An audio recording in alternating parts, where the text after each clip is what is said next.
బుచ్చయ్య చౌదరి ఓపెన్‌గా మాట్లాడారు కాబట్టి బయటకొచ్చి, ఆయన గురించి మాట్లాడితే, ఆయన గతంలో ఎన్టీఆర్ టీమ్‌లో ఉండబట్టి ఉంటారు. ఒక మాట. ఎన్టీఆర్ టీమ్‌లో ఉండబట్టి ఆ. చంద్రబాబు నాయుడు గారికి ఆయనంటే ఏమన్నా కాస్త ఇబ్బందికరమైన ఎన్టీఆర్ టీం పరిస్థితి కాదండి. ఉందా అనేది చర్చ ఉంది. ఉంటే ఉండొచ్చండి. అదే వాస్తవం. వినండి. ఎన్టీఆర్ టీంలో ఉంటే ఎన్టీఆర్ అంటారా?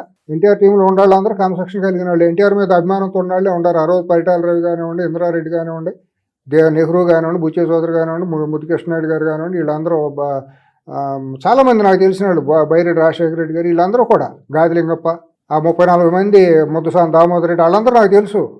వాళ్ళందరూ అంకిత భావంతో ఉన్నారు. ఆయన ద్వారా మేము పార్టీలోకి వచ్చాం, రాజకీయాల్లోకి వచ్చాం, ఆయనతో అండి పెట్టుకుంటాం, సావో అన్నట్టు మిగిలారు. తర్వాత ఆయన కాలం చేసిన తర్వాత అందరూ తెలుగుదేశం పార్టీని అంగీకరించారు. చంద్రబాబు నాయుడు గారి నాయకత్వాన్ని అంగీకరించారు. పార్టీలోకి నీ వెనక నడుస్తున్నారు కదా, పార్టీలో క్రమశిక్షణ శివప్రసాద్ గారు, వీళ్ళందరూ చెప్పండి పోనీ, బాబు ఇదిగో మీకు పదవులు ఇవ్వట్లేదు, మేము కొత్త రక్తాన్ని తీసుకొస్తున్నాము, మిమ్మల్ని పక్కన పెడతాము, మీరేమనుకోవద్దని పార్టీ ఆఫీసులో కనీసం పిలిచి మాట్లాడండి. పార్టీ ఆఫీసులో ఎవరు కూర్చుంటున్నారు?